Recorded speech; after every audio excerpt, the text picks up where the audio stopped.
صباح الخير على كل جمهورنا الكريم وآخر تحديث لأسعار بورصة الذهب المحلية والعالمية. أسعار الذهب في المحلات وفي الصاغة المصرية لصباح التعاملات ليوم الخميس الموافق 8/8/2024. بتمنى من إخواتي إنكم تصلوا على الحبيب المصطفى عليه أفضل الصلاة والسلام. ولو أنت لسه جديد معايا بتمنى تواجدك معايا كمشترك في القناة عشان تعرف الأسعار بشكل يومي وبشكل مباشر.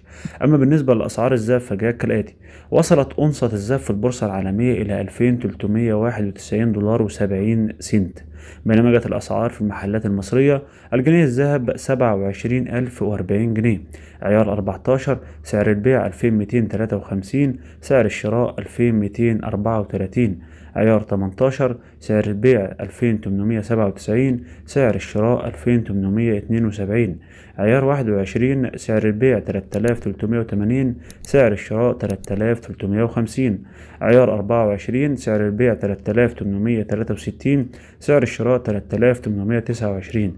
الأسعار ممتازة جدا جدا لأنها متماشية مع سعر البنوك لأسعار الدولار واللي وصلت 49 جنيه و30 قرش. كده كنا قدمت لحضراتكم الأسعار بيتم إضافة عليها مبلغ 50 جنيه إلى 100 جنيه كقيمة مصنعية على كل جرام يحصل عليها التاجر أو صاحب المحل. وبكده أكون قدمت لحضراتكم الأسعار. بتمنى حضراتكم الاشتراك في القناة وتفعيل زر الجرس. دمتم في أمان الله.